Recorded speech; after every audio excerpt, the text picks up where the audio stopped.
Assalamualaikum warahmatullahi wabarakatuh. Ketemu lagi di layar desktop bersama saya Andri Nugraha, dan kali ini kita akan kembali bahas mengenai komparasi komponen PC ya. Spesifik kita akan bahas lagi mengenai komparasi motherboard.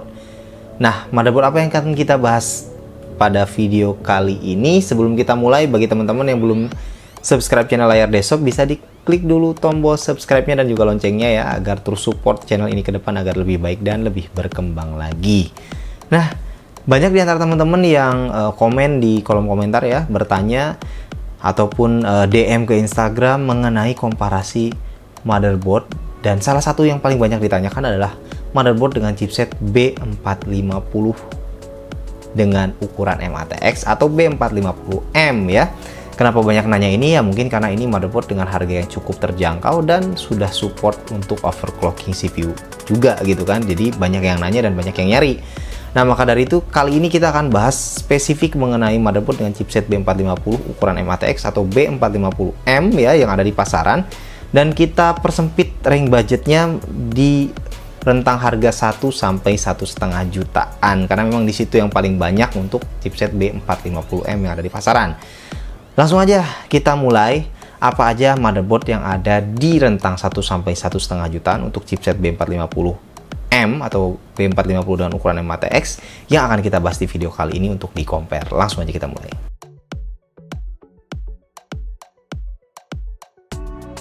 Oke, di rentang budget 1 sampai 1,5 jutaan untuk motherboard dengan chipset B450 berukuran MATX atau B450M itu memang cukup banyak sekali ada produk-produk dari beberapa brand yang tersedia di situ ya di rentang budget itu. Namun di sini saya akan pilihkan 8 saja ya, 8 produk motherboard yang saya rasa cukup banyak ditanyakan dan memang saat ini sedang ready lah atau tersedia di banyak tempat gitu kan. Salah satunya adalah yang pertama kita di sini akan kita bahas adalah mengenai ASRock B450M HDV ya. Ini adalah motherboard dengan harga sekitar 1 juta lebih sedikit ya, rata-rata di 1.050.000-an. Kemudian yang kedua dari Gigabyte, yaitu Gigabyte B450M S2H yang harganya juga mirip-mirip dengan ASRock B450M HDV yang tadi.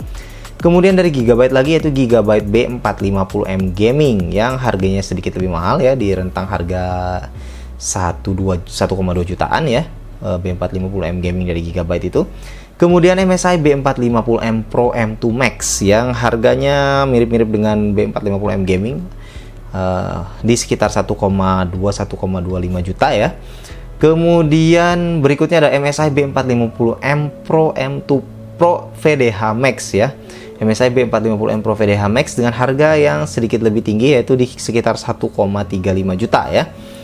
Dan berikutnya adalah Gigabyte B450M DS3HV2 yang harganya sekitar 1,4 sampai 1,5an ya, 1,4an. Dan berikutnya Asus Prime B450MK yang harganya sekitar hampir mirip dengan B450M DS3HV2 dari Gigabyte ya, jadi 1,45an. Dan yang terakhir adalah ASRock B450M Steel Legend yang harganya sekitar 1,5 jutaan. Nah, dari ke-8 motherboard itu yang mana yang paling worth it, yang mana yang paling layak untuk kalian beli dan cocoknya untuk prosesor apa? Langsung aja kita bahas komparasinya.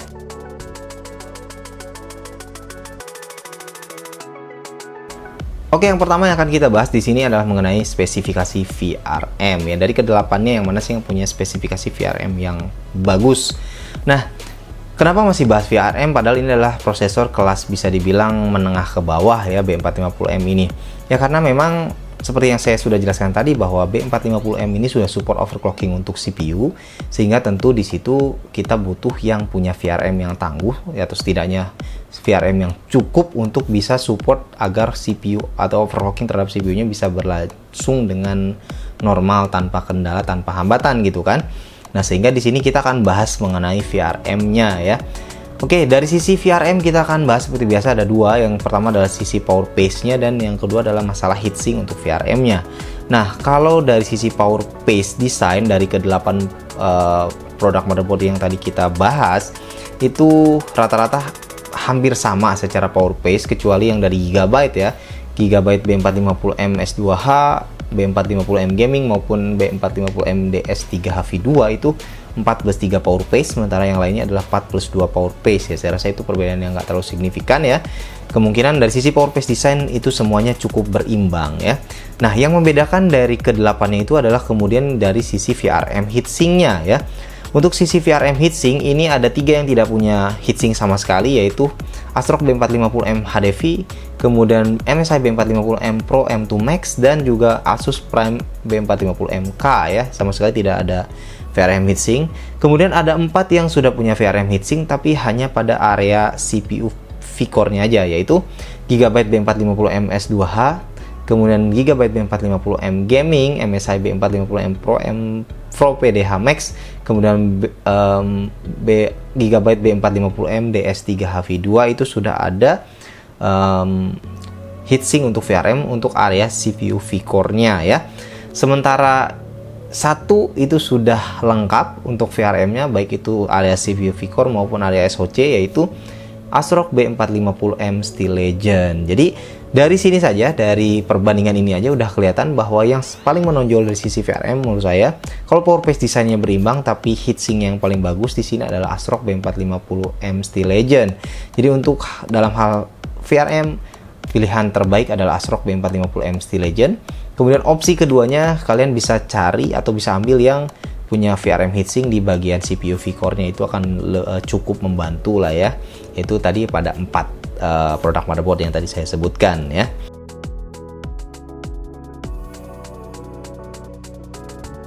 Berikutnya kita akan bahas mengenai spesifikasi memori ya. Nah, di sini yang pertama yang akan kita bahas adalah mengenai total slot. Dari ke-8 produk ini ada 3 yang sudah memiliki 4 slot DIMM. Meskipun ukuran M.ATX tapi sudah ada 4 slot DIMM, yaitu MSI B450M Pro VDH Max, Gigabyte B450M DS3HV2, dan juga ASRock B450M Steel Legend.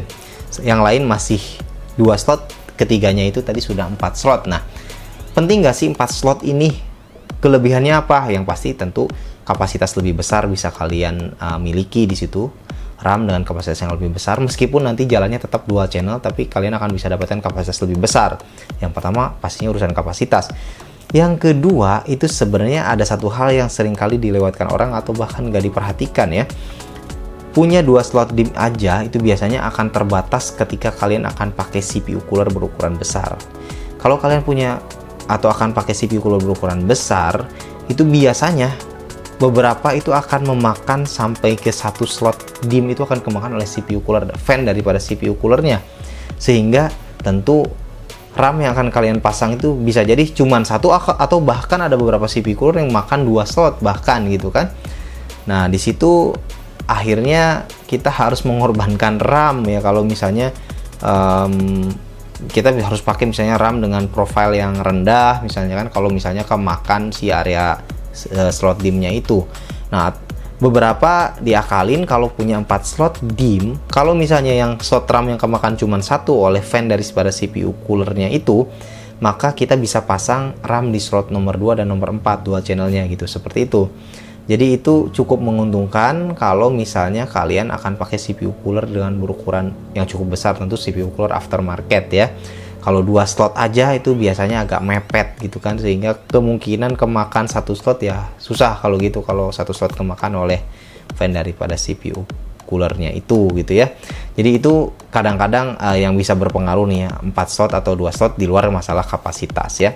Kemudian yang kedua masalah frekuensi. Nah, di sini frekuensi ada yang sudah 3600, ada yang bahkan di atas 4000, ada yang 3866, jadi beragam di antara ke-8-nya.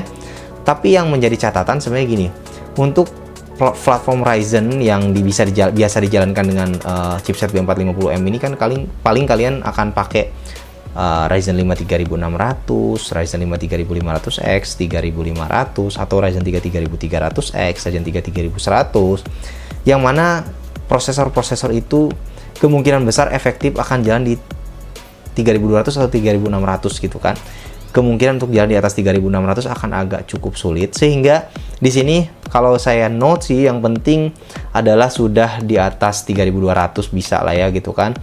Nah, maka rata-rata itu sudah di atas 3200 kecuali satu ASRock B450M HDV yang masih 3200 MHz saja supportnya gitu kan. Jadi saya rasa untuk maksimum frekuensi di sini yang penting sudah support di atas 3200 itu sudah cukup oke ya. Karena memang tentu menyesuaikan dengan prosesor yang akan dipasangnya nanti.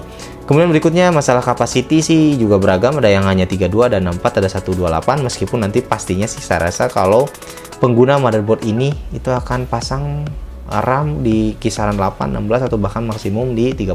Jadi di atas 32 saya rasa udah jarang banget akan orang pasang RAM di motherboard seperti ini dengan kapasitas RAM di atas 32 GB. Jadi 32 aja udah cukup sih ya dalam hal ini. Jadi itulah untuk memori secara umum saya rasa cukup berimbang. Tapi 3 cukup menonjol di sini karena sudah punya 4 slot DIMM ya, yaitu MSI B450M Pro VDH Max, Gigabyte B450M DS3HV2 dan juga ASRock B450M Steel Legend.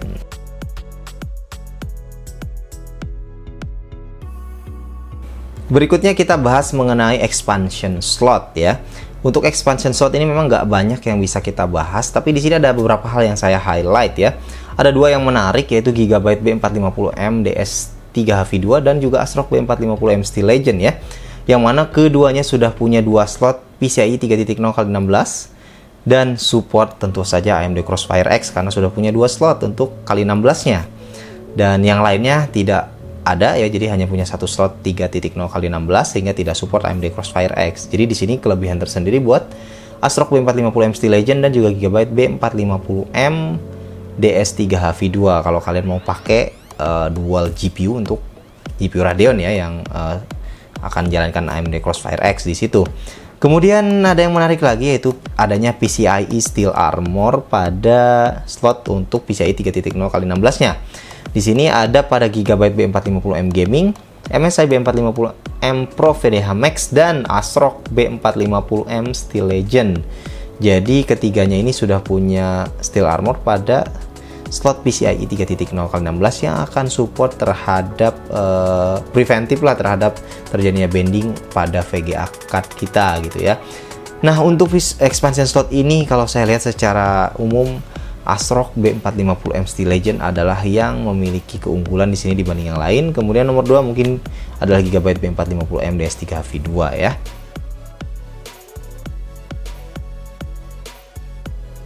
Berikutnya kita bahas mengenai storage ya di sini. Nah, untuk storage ini sebenarnya dari kedelapannya hampir berimbang ya. Tapi ada satu yang sedikit menonjol, yaitu ASRock B450M Steel Legend, di mana dia sudah punya 2 slot untuk M.2. Nah, ini jadi kelebihan tersendiri untuk ASRock B450M Steel Legend dibanding yang lainnya gitu kan, karena ada 2 slot M.2 ini. Selebihnya yang lainnya berimbang. Berikutnya adalah mengenai internal konektor. Nah, di sini juga seperti halnya storage tadi cukup berimbang ya. Tapi ada satu yang bisa saya highlight di sini, yaitu pada ASRock B450M Steel Legend lagi-lagi, di mana B450M Steel Legend ini dari ke-8 produk motherboard yang kita compare di sini adalah satu-satunya yang sudah punya water pump fan connector ya. Satu-satunya yang sudah punya water pump fan connector ya, menarik. Kemudian satu-satunya yang sudah punya addressable LED header juga. Jadi yang kalian mau pasang RGB gitu ini sudah support juga untuk ASRock B450M Steel Legend, dan dia juga punya sistem fan connector terbanyak di mana dia punya 3, sementara yang lainnya rata-rata cuma 1 atau 2. Jadi untuk internal konektor lagi-lagi di sini kita bisa bilang bahwa ASRock B450M Steel Legend itu yang paling menonjol, sementara yang lain bisa dikatakan cukup berimbang ya.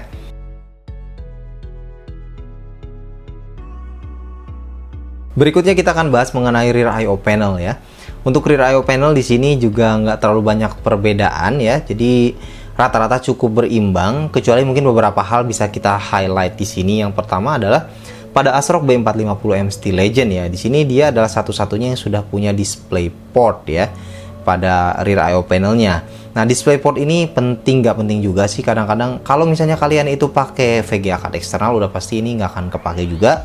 Tapi kalau kalian pakai CPU yang sudah punya IGP atau Integrated Graphics, maka kalian bisa pakai itu si DisplayPort itu ya untuk koneksi ke monitor. Tapi kalau misalnya pakai VGA eksternal, otomatis akan pakai port yang dari VGA-nya itu sendiri. Kemudian berikutnya adalah satu-satunya yang sudah punya USB Type-C port di sini yaitu ASRock B450M Steel Legend lagi-lagi ya. Dan untuk USB 3.1 Gen 2 Type A port itu yang punya adalah Asus Prime B450MK ya, dimana sudah punya dua slot di situ ya. Jadi secara umum rear I/O panel di sini imbang, hampir berimbang semua, kecuali di sini mungkin sedikit menonjol ASRock B450M Steel Legend karena dia sudah punya USB Type-C tadi ya, dan juga ada display portnya gitu.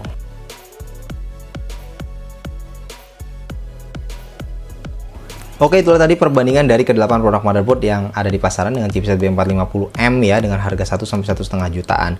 Nah, lantas dari perbandingan itu yang mana sih yang menjadi rekomendasi dari layar desktop dalam hal ini? Nah, untuk rekomendasinya di sini, kalau kita lihat dari hasil perbandingannya tadi dulu ya, secara kasat mata udah kelihatan bahwa ASRock B450M Steel Legend itu adalah yang paling menonjol ya. Wajar karena harganya juga paling mahal di situ ya. Yang lain nggak nyampe 1,5, dia bisa 1,5-an gitu kan harganya. Nah, tapi di sini untuk rekomendasi kali ini saya mungkin akan lebih melihat pada prosesor apa yang akan kalian gunakan. Kalau misalnya kalian menggunakan prosesor kelas Ryzen 5 3600, 3600X atau bahkan 3600 XT yang terbaru, 3300X ya, Ryzen 3, yang kalian akan overclock CPU kalian, jadi butuh kualitas VRM yang bagus dan tentu butuh heatsink VRM yang bagus, maka menurut saya ASRock B450M Steel Legend itu adalah rekomendasi terbaik. Jadi tergantung prosesor yang kalian gunakan di sini ya. Tapi kalau misalnya kalian hanya menggunakan semacam Ryzen 3 3100, kemudian 3500 Ryzen 5, kemudian Ryzen 3 3200G atau 3400G dalam hal ini ya, itu opsi yang bisa jadi pilihan di luar ASRock B450M Steel Legend. Kalau kalian punya budget, tentu ambil ASRock B450M Steel Legend. Tapi kalau opsi keduanya, kalau misalnya kalian pakai prosesor kelas yang tadi, itu kalian bisa ambil MSI B450M Pro VDH Max, dimana dia punya spek sedikit di bawah ASRock B450M Steel Legend. Dia cukup mumpuni lah di situ ya, walaupun nggak sebaik ASRock B450M Steel Legend ya. Nah, kalau untuk kelas prosesor seperti itu. Nah, kalau misalnya seminim-minimnya nih ya, kalian butuh yang lebih murah lagi dari itu, maka saya lebih merekomendasikan Gigabyte B450M Gaming ya. Jadi harganya juga lebih murah ya daripada MSI B450M Pro VDH Max, dengan ya perbedaan fitur yang nggak terlalu jauh dan spek VRM yang juga masih cukup mumpuni gitu kan, untuk bisa menjalankan prosesor-prosesor yang saya tadi ceritakan. Nah, kalau mau yang ambil murah, yang paling murah misalnya ASRock B450M HDV, bagaimana?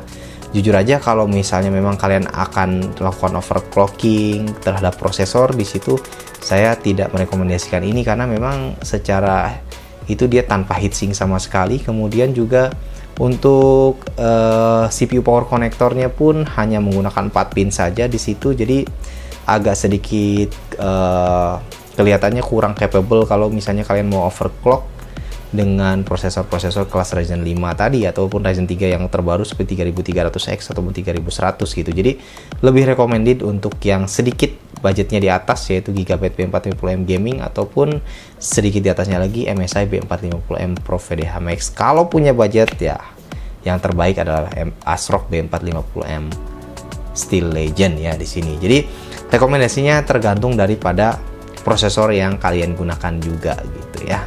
Oke teman-teman, itulah tadi perbandingan dari motherboard dengan chipset B450M dengan budget 1 sampai 1,5 jutaan di pasaran saat ini ya gitu ya, dengan 8 produk tadi yang kita bahas, yang mana tadi ada beberapa yang kita rekomendasikan ataupun yang menurut layar desktop itu cukup menonjol. Nah, itu sekali lagi adalah versinya layar desktop ya, bisa berbeda dengan versi dari teman-teman semua di rumah ataupun versi reviewer yang lain ya. Nah, itu aja untuk perbandingan motherboard kali ini. Mudah-mudahan bisa memberi manfaat buat teman-teman di rumah ya.